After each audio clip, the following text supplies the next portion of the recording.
सवाल ही आपके रोंगटे खड़े कर देगा। क्या कोई पिता अपनी ही बेटी की जान ले सकता है, जिसे चलना सिखाया, उड़ना सिखाया, जीना सिखाया? क्या वही पिता एक दिन हैवान बनकर उसी बेटी की सांसें रोक सकता है? शायद आपका जवाब होगा नहीं, कभी नहीं। लेकिन आज की ये कहानी आपका ये जवाब बदल देगी, क्योंकि राधिका यादव मर्डर केस में जो हुआ वो सिर्फ एक हत्या नहीं, वो एक बाप की ऐसी हैवानियत है जिसे सुनकर अच्छे अच्छों का दिल दहल जाए। कहानी में आगे बढ़ने से पहले अपने मन में एक बात साफ कर लीजिए। ये केस सिर्फ एक मर्डर नहीं, बल्कि एक ऐसा सवाल है जिसका जवाब आज भी हर किसी को चुभ रहा है। आखिर क्यों क्यों एक पिता ने अपनी ही बेटी को मौत की नींद सुला दिया? तो चलिए, बिना वक्त गंवाए शुरू करते हैं आज की ये हैरान कर देने वाली कहानी। पर उसे पहले वीडियो को लाइक और द क्राइम डायरीज चैनल को सब्सक्राइब जरूर कर लें। गुरुग्राम के सेक्टर 57 सुशांत लोक में जॉइंट फैमिली के साथ रहने वाली राधिका की सुबह बिल्कुल नॉर्मल और खुशियों से भरी थी। आज उसकी मां का बर्थडे था और मां तबीयत से थोड़ी वीक थीं। इसलिए राधिका ने सोचा कि क्यों न सुबह सुबह किचन में जाकर उनकी फेवरेट डिश बनाकर उन्हें सरप्राइज दिया जाए। घर में ऊपर नीचे का माहौल रोज जैसा ही था। करीब 10:30 पर ग्राउंड फ्लोर पर राधिका के चाचा कुलदीप यादव अपने बेटे के साथ बैठे हुए थे। तभी अचानक उन्हें एक तेज शोर सुनाई देता है, एक ऐसा साउंड जिसने कुछ ही सेकंड में पूरे घर की डायरेक्शन बदल दी। चाचा ने पहले सोचा कि शायद फर्स्ट फ्लोर की किचन में कुकर ब्लास्ट हो गया होगा, क्योंकि राधिका वहीं किचन में खाना बना रही थी। लेकिन जैसे ही दोनों तेजी से सीढ़ियां चढ़कर किचन तक पहुंचे, वहां का सीन उनकी आंखों में हमेशा के लिए बर्न हो गया। फर्श पर खून और बीच में पड़ी राधिका, बिल्कुल मोशनलेस, खून से पूरी तरह लथपथ। किसी भी चीज में देर किए बिना दोनों ने राधिका को उठाया और सीधे हॉस्पिटल की तरफ भागे। लेकिन डेस्टिनी कुछ और ही लिखकर बैठी थी। डॉक्टरों ने बताया कि राधिका ने रास्ते में ही दम तोड़ दिया था। घर वाले इस हादसे को अब तक एक एक्सीडेंट समझ रहे थे, पर ठीक 11:30 पर हॉस्पिटल से पुलिस को आया एक फोन कॉल सब कुछ बदल देता है। कॉल में बताया जाता है कि राधिका की मौत किसी एक्सीडेंट से नहीं, बल्कि गोली लगने से हुई है। ये सुनते ही पुलिस तुरंत हरकत में आती है। एक टीम हॉस्पिटल में रुककर फैमिली से क्वेश्चनिंग शुरू करती है और दूसरी टीम सीधा क्राइम सीन की तरफ निकल पड़ती है। जब पुलिस फर्स्ट फ्लोर की किचन में पहुंचती है तो वहां बिखरा खून और दीवार पर ढंसी हुई बुलेट्स एक ही बात साफ कर रहे थे, ये कोल्ड ब्लडेड मर्डर था। किसी ने राधिका को पॉइंट ब्लैंक शूट किया था। लेकिन सबसे बड़ा सवाल यह था कि सुबह के वक्त घर में घुसकर किसी बाहरी शख्स के लिए यह सब करना ऑलमोस्ट इम्पॉसिबल था।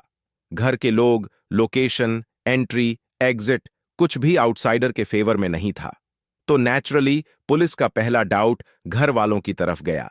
पर जब पुलिस ने पूछताछ शुरू की, घर वाले सब कुछ नॉर्मल दिखाने की कोशिश कर रहे थे, जैसे उन्हें किसी चीज का आइडिया ही ना हो।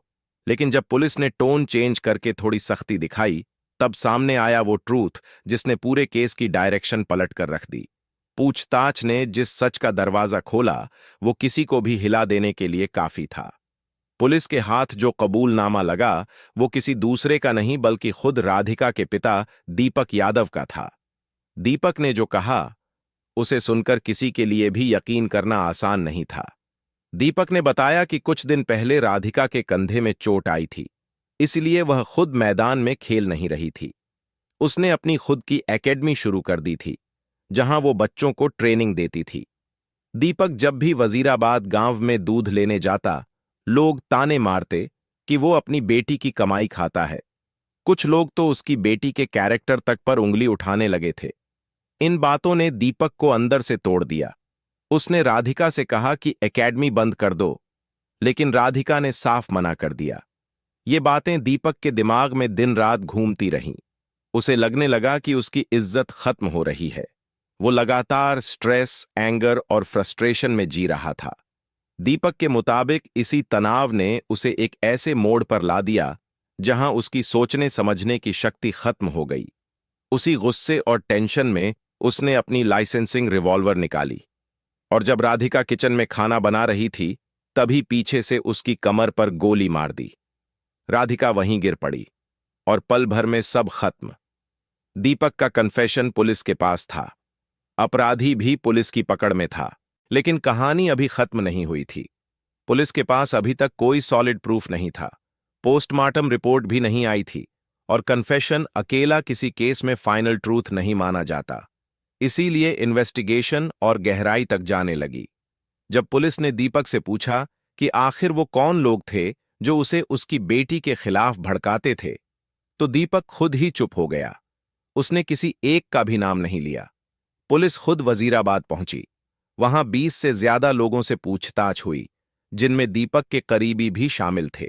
लेकिन हैरानी की बात यह कि किसी एक ने भी ऐसा कोई बयान नहीं दिया कि उन्होंने दीपक को राधिका के बारे में कुछ गलत कहा था। यानी जो कहानी दीपक सुना रहा था वो आधी सच्चाई लग रही थी, आधी कुछ और यहीं से केस में ट्विस्ट पर ट्विस्ट आने लगे। जो मर्डर ऊपर से बिल्कुल स्ट्रेट लग रहा था, असल में बिल्कुल स्ट्रेट नहीं था। लोग इस केस को अलग अलग एंगल्स से देखने लगे थे, और तभी सामने आता है एक नया, बेहद विवादित एंगल, लव जिहाद का एंगल। 20 जून 2024 को रिलीज हुए गाने करवा में राधिका ने पहली बार कैमरे के सामने कदम रखा था। एक्टिंग के इस छोटे से बट इम्पैक्टफुल डेब्यू ने उसे लोगों की नजरों में लाकर खड़ा कर दिया। लेकिन राधिका की मौत के बाद यही वीडियो सबसे बड़ा सवाल बन गया। सोशल मीडिया पर एक ही बात घूमने लगी, क्या राधिका का दूसरे धर्म में लव अफेयर था? क्या इसी वजह से दीपक ने अपनी बेटी को मार दिया? ये पूरा विवाद शुरू होता है दिल्ली में हुए एक शूट से। यहां पंजाब टाइगर्स टेनिस टीम की फाउंडर तापसी पन्नू के प्रमोशनल वीडियो की शूटिंग चल रही थी, और उसी क्रिएटिव टीम में इनाम काम करता था। राधिका ने खुद टीम से संपर्क किया, अपना नंबर शेयर किया और कहा कि अगर कोई एक्टिंग प्रोजेक्ट हो तो उसे मौका दिया जाए। तभी करवा म्यूजिक वीडियो के लिए राधिका को शॉर्ट लिस्ट कर लिया गया। इस गाने में राधिका के साथ स्क्रीन पर नजर आया इनाम, और बस यहीं से सोशल मीडिया ने कहानी को एक अलग दिशा दे दी। राधिका के मर्डर के बाद लोगों ने राधिका और इनाम को जोड़कर थ्योरीज बनानी शुरू कर दी। सोशल मीडिया पर अफवाहें वाइल्ड फायर की तरह फैलने लगीं। दोनों रिलेशनशिप में थे, दोनों की नजदीकियां थीं, और दीपक ने इसी वजह से अपनी बेटी को मार दिया। लेकिन ग्राउंड रियलिटी कुछ और ही कह रही थी। अफवाहों के चलते इनाम ने खुद सामने आकर साफ कहा कि उसका और राधिका का रिलेशन सिर्फ और सिर्फ प्रोफेशनल था, कोई पर्सनल कनेक्शन नहीं था। पुलिस ने भी इस एंगल से गहराई से जांच की, लेकिन ना कोई चैट, ना कॉल रिकॉर्ड, ना कोई मीटिंग की सस्पिशियस डिटेल, कुछ भी ऐसा नहीं मिला जो इस एंगल को सपोर्ट कर सके। इस तरह लव जिहाद वाला एंगल पूरी तरह क्लीन हो गया। लेकिन कहानी यहां धीमी नहीं होती। यहीं से एक दूसरा भारी भरकम एंगल सामने आता है। लोग कहने लगे कि राधिका टेनिस खेलते समय छोटे कपड़े पहनती थी और दीपक यादव को यह बिल्कुल पसंद नहीं था। ऊपर से लोग भी दीपक को ताने देते थे कि उसकी बेटी मॉडर्न चल रही है, छोटे कपड़े पहनती है, दूसरों के साथ घूमती है। क्या ये शर्म, ये दबाव, ये ताने दीपक के दिमाग में एक ऐसा वॉल्केनो बन चुके थे जिसने ब्लास्ट होकर राधिका की जान ले ली? इस एंगल को समझने के लिए राधिका और दीपक की फैमिली बैकग्राउंड में जाना बेहद जरूरी हो जाता है, क्योंकि असल कहानी वहीं से अनफोल्ड होना शुरू होती है। हरियाणा के गुरुग्राम में रहने वाले दीपक यादव एक सक्सेसफुल बिल्डर थे। पैसा, पावर और एक स्टेबल लाइफ, उनके परिवार के पास सब कुछ था। इसी आराम से भरी जिंदगी में 23 मार्च 2000 को जन्मी एक छोटी सी परी, राधिका यादव। दीपक ने राधिका की परवरिश किसी आम बच्ची की तरह नहीं की।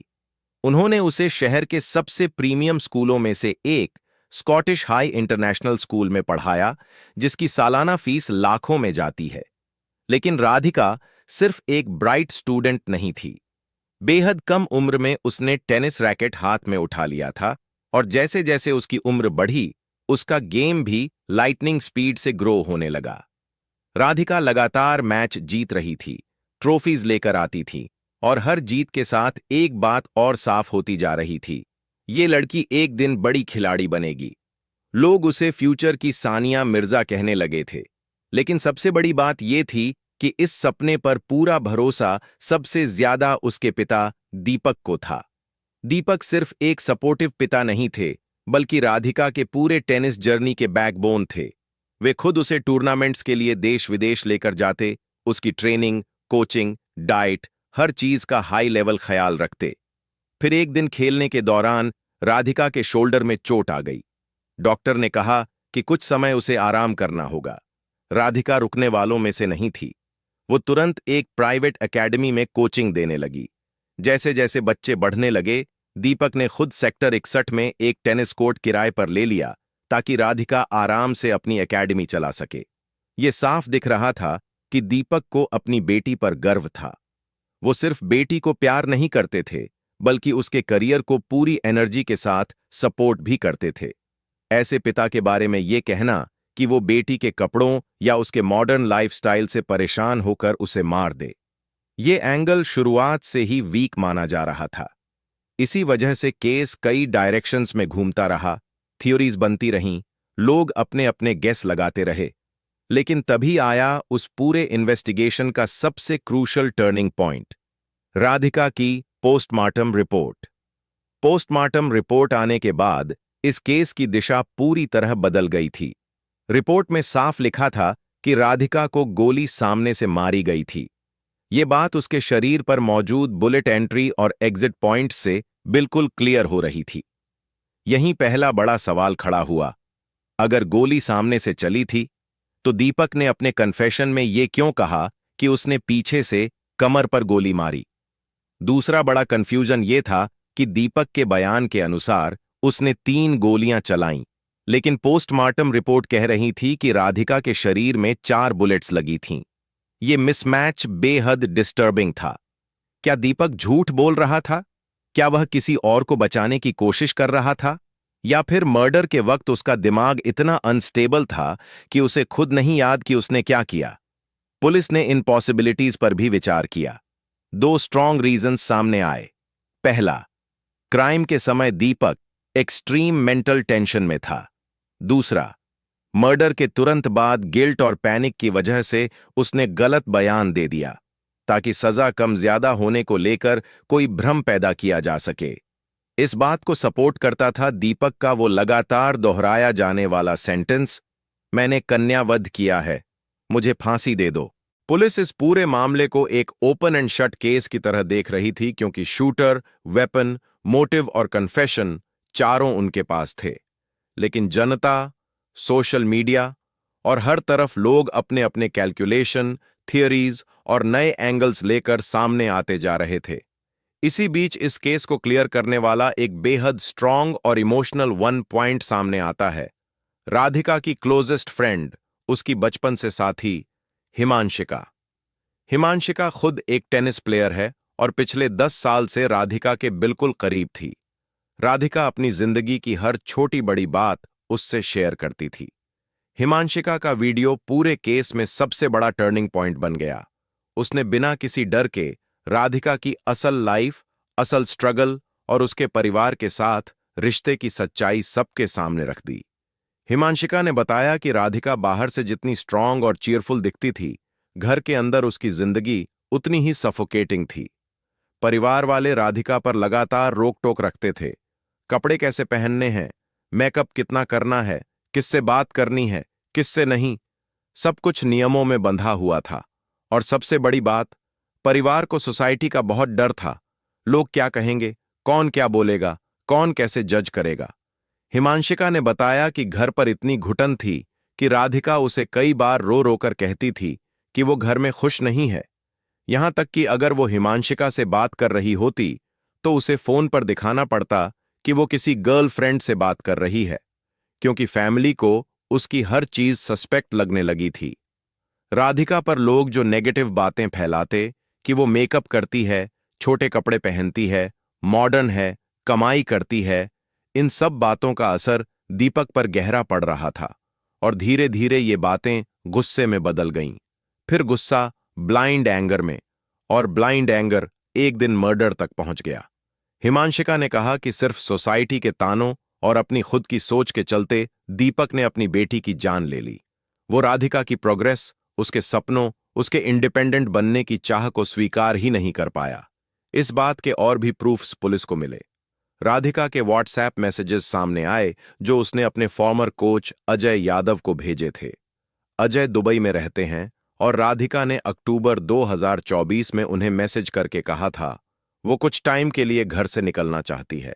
ऑस्ट्रेलिया या दुबई जाकर इंडिपेंडेंट रहना चाहती है, कोई कोर्स करना चाहती है और अपने दम पर लाइफ एक्सप्लोर करना चाहती है। उसे घर के रिस्ट्रिक्शंस, घर का माहौल सब दम घोंटने जैसा लगने लगा था। घर में ये तनाव 2 हफ्तों से बढ़ रहा था। राधिका अपने पिता की बजाय अपनी मां के साथ कोचिंग जाने लगी थी। मतलब क्लियरली कुछ बदल रहा था और ये बदलाव दीपक को बिल्कुल बर्दाश्त नहीं हो रहा था। राधिका का एक्टिंग में इंटरेस्ट दिखाना, फिर विदेश में रहकर पढ़ाई करने का प्लान, ये सब चीजें दीपक को इस डर से भर रही थीं कि राधिका उसके कंट्रोल से दूर चली जाएगी। और सच कहा जाए तो टेनिस से ज्यादा टेनिस में राधिका का फ्यूचर अगर किसी के सिर पर चढ़ा हुआ था तो वो थे खुद दीपक। आखिर में पुलिस ने इस केस को एक ओपन एंड शट केस बताया क्योंकि कन्फेशन साफ था और कोई दूसरा कॉन्क्रीट मोटिव नहीं मिला। दोस्तों, यह था क्राइम डायरीज का एक और खौफनाक अध्याय। अगर आपको हमारी मेहनत पसंद आई है तो कृपया इस वीडियो को लाइक और शेयर करें। अगर आपने क्राइम डायरीज चैनल को अभी तक सब्सक्राइब नहीं किया है तो कृपया जल्दी से चैनल को सब्सक्राइब कर लें। हमारी नवीनतम वीडियो की अपडेट के लिए बेल आइकॉन दबाएं और नोटिफिकेशन भी ऑन करें। क्राइम की दुनिया से जुड़ी ऐसी ही सच्ची कहानियों के लिए हमारे साथ जुड़े रहें। धन्यवाद।